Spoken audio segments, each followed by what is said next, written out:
मौर्य साम्राज्य के शासकों का कालानुक्रमिक क्रम है तो चंद्रगुप्त मौर्य, अशोक, बिंदुसार, अशोक, चंद्रगुप्त मौर्य, बिंदुसार, चंद्रगुप्त मौर्य, बिंदुसार, अशोक। इसका राइट आंसर यहाँ पे तीसरा ऑप्शन सही हो जाएगा।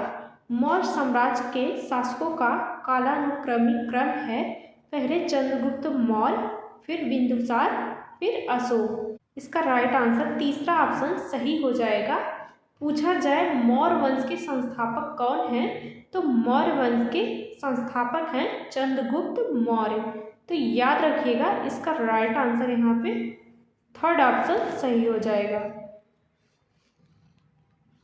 नेक्स्ट क्वेश्चन, भारत में उष्णकटिबंधीय वर्षा वन पाए जाते हैं तो अंडमान निकोबार द्वीप समूह में, राजस्थान में, मध्य प्रदेश में, हिमाचल प्रदेश में। तो भारत में उष्णकटिबंधीय वर्षा वन पाए जाते हैं तो अंडमान निकोबार द्वीप समूह में। इसका राइट आंसर यहाँ फर्स्ट ऑप्शन सही हो जाएगा।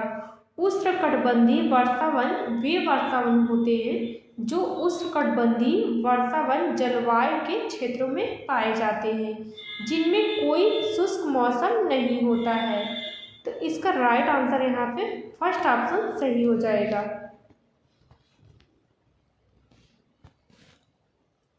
नेक्स्ट क्वेश्चन, चतुर्थ बौद्ध संगीति किसके नेतृत्व में कश्मीर में आयोजित की गई थी, तो बिंदुसार, कुषाण, अशोक, कनिष्क।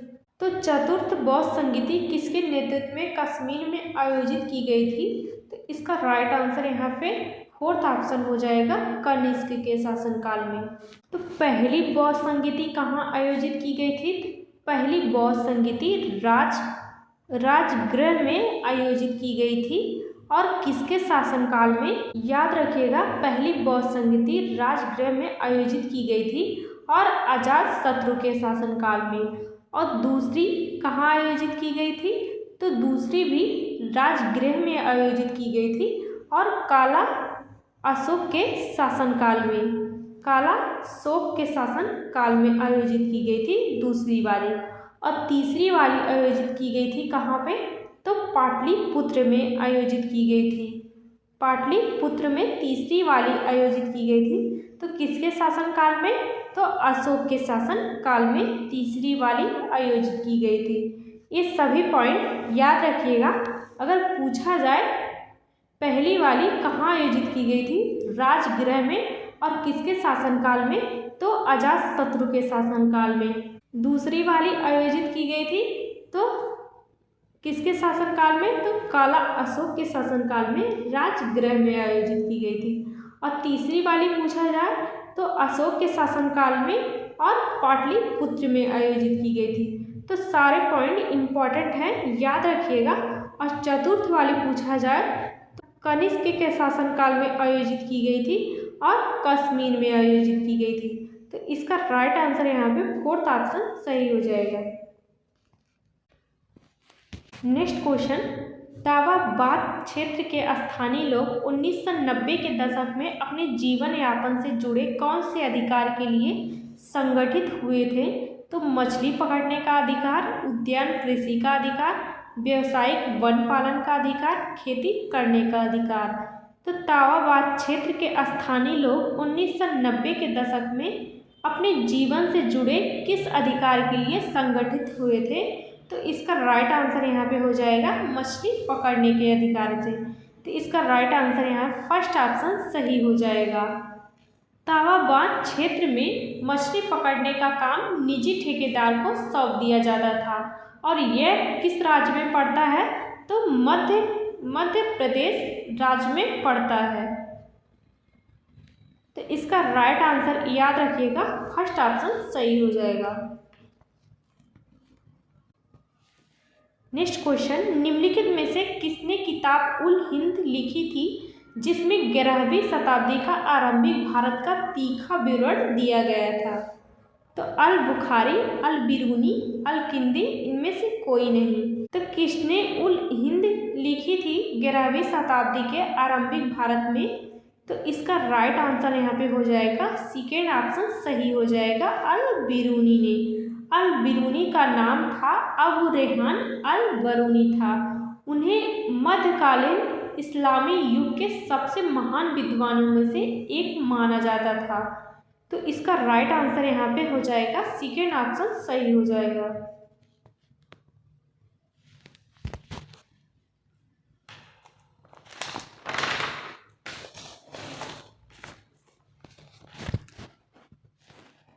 नेक्स्ट क्वेश्चन, खालसा की स्थापना करने वाले निम्न में से कौन थे?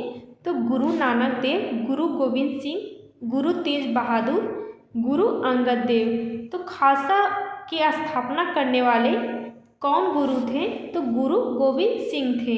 इसका राइट आंसर यहाँ पे सेकेंड ऑप्शन सही हो जाएगा। खालसा पंथ की शुरुआत किसने की थी? तो 10वें गुरु गुरु गोविंद सिंह ने की थी।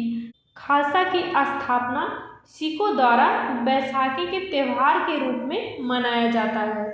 तो याद रखिएगा, इसका राइट आंसर यहाँ पे सेकेंड ऑप्शन सही हो जाएगा।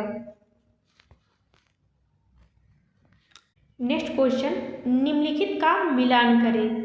लाल ग्रह किसे कहा जाता है? तो लाल ग्रह मंगल ग्रह को कहा जाता है। तो ए का हो जाएगा डी हो जाएगा। और सबसे बड़ा ग्रह कौन सा है? तो बृहस्पति को कहा जाता है। बृहस्पति सौर मंडल का सबसे बड़ा ग्रह होता है। यह गैसों और तरल पदार्थों से बना होता है। और नीला ग्रह किसे कहा जाता है? तो नीला ग्रह पृथ्वी को कहा जाता है। और सबसे बड़ा उपग्रह टाइटन किसका है? तो शनि का है। तो इसका राइट आंसर जो हो जाएगा, ए का डी हो जाएगा और दूसरे का ए हो जाएगा। तो पहले ऑप्शन में मिल रहा है, तो इसका राइट आंसर यहाँ पे पहला सही हो जाएगा। नेक्स्ट क्वेश्चन, ग्लोब के विषय में कौन सा कथन सही है? तो पहला है, ग्लोब पृथ्वी का सही मॉडल छोटा प्रतिरूप है। दूसरा है, ग्लोब आकार और प्रकार में भिन्न हो सकते हैं। तीसरा ऑप्शन है, ग्लोब पर देश, महाद्वीप और महासागर उनके सही आकार में दिखाए जाते हैं। और चौथा ऑप्शन है, यह स्थिर और ना घूमने वाला है। तो चौथा तो गलत हो जाएगा। तो इसका राइट आंसर यहाँ पे हो जाएगा पहला ऑप्शन ए बी सी सही हो जाएगा। ग्लोब ग्रह की सतह पर भूमि और जल के वितरण को दर्शाता है। यह महासागरों और महाद्वीपों के आकार, माप, स्थान को दर्शाता है। यह एक त्रियामी मॉडल रूप में काम करता है। तो याद रखिएगा, इसका राइट आंसर यहाँ पे फर्स्ट ऑप्शन सही हो जाएगा। नेक्स्ट क्वेश्चन, प्रदीप्ति वृत्त क्या है? तो प्रदीप्ति वृत्त है वृत्त जो ग्लोब को दो भागों में विभाजित करता है। दूसरा है वृत्त जो ग्लोब पर दिन को रात से विभाजित करता है। तीसरा ऑप्शन हो जाएगा विषुवत पर पृथ्वी की स्थिति जब दिन और रात बराबर होते हैं। तो इसका राइट आंसर यहाँ पे जो हो जाएगा सेकेंड ऑप्शन सही हो जाएगा। प्रदीप्ति वृत्त कहलाता है वृत्त जो ग्लोब पर दिन को रात से विभाजित करता है, वह प्रदीप्ति वृत्त कहलाता है। इसका राइट आंसर यहाँ पे सेकेंड ऑप्शन सही हो जाएगा। नेक्स्ट क्वेश्चन, निम्न शुरुआती नगरों में से किस स्थान पर कपड़े के टुकड़े के अवशेष चांदी के एक फूलदान के ढक्कन से चिपके हुए मिले हैं? तो मोहनजोदाड़ो से, हड़प्पा से, लोथल से, कालीबंगा से। तो शुरुआती नगरों में से किस स्थान पर कपड़े के टुकड़े के अवशेष और चांदी के फूलदान के ढक्कन से चिपके हुए मिले हैं? तो मोहनजोदाड़ो से। इसका राइट आंसर यहाँ पे फर्स्ट ऑप्शन सही हो जाएगा। मोहनजोदाड़ो से साक्ष्य प्राप्त हैं तो पशुपति, मुहर और स्नानागार, नर्तक की मूर्तियाँ, अन्नागार और नृत्य करते नारी की मूर्ति मिली है। इसका राइट आंसर यहाँ पे फर्स्ट ऑप्शन सही हो जाएगा। आधुनिक भारत की लिपियां जैसे देवनागरी, बंगाली और तमिल विकास किस लिपि से हुआ है? तो संस्कृत, प्राकृत, लैटिन, ब्राह्मी। तो आधुनिक भारतीय लिपियां जैसे देवनागरी, बांग्ला और तमिल ब्राह्मी लिपि से विकसित हुई हैं। तो इसका राइट आंसर यहाँ पे फोर्थ ऑप्शन सही हो जाएगा। मौर्य सम्राट अशोक के कई शिलालेख ब्राह्मी लिपि में लिखे गए हैं। तो याद रखिएगा इसका राइट आंसर यहाँ पे फोर्थ ऑप्शन सही हो जाएगा। नेक्स्ट क्वेश्चन, निम्नलिखित का मिलान कीजिए। बाणभट्ट, अश्वघोष, हरिसेन की प्रशस्ति, रविकीर्ति। यहाँ पे हो जाएगा बाणभट्ट किसका हो जाएगा, हर्षचरित की। हर्षचरित हर्षवर्धन की जीवनी है जिसे उनके दरबारी कवि बाणभट्ट ने संस्कृत में लिखा था। और अश्वघोष बुद्ध चरितम की है। अश्वघोष बौद्ध महाकवि तथा दार्शनिक थे। बुद्ध चरितम इनकी प्रसिद्ध रचना है। और हरिसेन की प्रशस्ति हो जाएगा, तो हरिसेन की प्रशस्ति हो जाएगा समुद्रगुप्त की प्रशस्ति हो जाएगा। और रविकीर्ति हो जाएगा, तो रविकीर्ति किसकी हो जाएगा, तो पुलकेशिन द्वितीय की प्रशस्ति हो जाएगा। तो इसका राइट आंसर यहाँ पे हो जाएगा तीसरा ऑप्शन यहाँ पे सही हो जाएगा।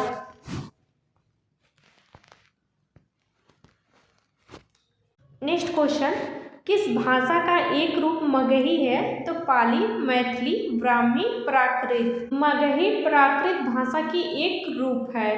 तो इसका राइट आंसर यहाँ पे हो जाएगा फोर्थ ऑप्शन सही हो जाएगा। मगही बिहार और झारखंड में बोली जाने वाली प्रमुख भाषा है। इस भाषा के उल्लेख महावीर और बुद्ध के जीवन काल से मिलते हैं। तो याद रखिएगा इसका राइट आंसर यहाँ पे फोर्थ ऑप्शन सही हो जाएगा। नेक्स्ट क्वेश्चन, 1927 में मंदिर प्रवेश आंदोलन किसने शुरू किया था, तो महात्मा गांधी, भीमराव अंबेडकर, मेघा पाटकर, विनोबा भावे। 1927 में मंदिर प्रवेश आंदोलन की शुरुआत डॉक्टर भीमराव अंबेडकर ने किया था। इसका उद्देश्य क्या था और यह किस लिए चलाया गया था, तो यह आंदोलन निचली जाति के लोगों को मंदिरों में प्रवेश करने के लिए अनुमति देने के लिए चलाया गया था। इस आंदोलन का मकसद क्या था, तो हिंदू समाज में सुधार करना था। इस आंदोलन के जरिए जातिगत भेदभाव के खिलाफ लड़ाई लड़ी गई थी। तो याद रखिएगा इसका राइट आंसर यहाँ पे सेकेंड ऑप्शन सही हो जाएगा। नेक्स्ट क्वेश्चन, भारतीय स्वतंत्रता संग्राम में दांडी यात्रा को किसकी शुरुआत माना जाता है, तो भारत छोड़ो आंदोलन, सविनय अवज्ञा आंदोलन, स्वदेशी आंदोलन, होम रूल आंदोलन। तो भारतीय स्वतंत्रता संग्राम में दांडी यात्रा को किसकी शुरुआत माना जाता है, तो सविनय अवज्ञा आंदोलन की शुरुआत माना जाता है। इसका राइट आंसर यहाँ पे सेकेंड ऑप्शन सही हो जाएगा। सविनय अवज्ञा आंदोलन महात्मा गांधी ने शुरू किया था। 12 मार्च 1930 में शुरू किया था। तो याद रखिएगा इसका उद्देश्य क्या था, ब्रिटिश सरकार के नमक कानून को तोड़ना था।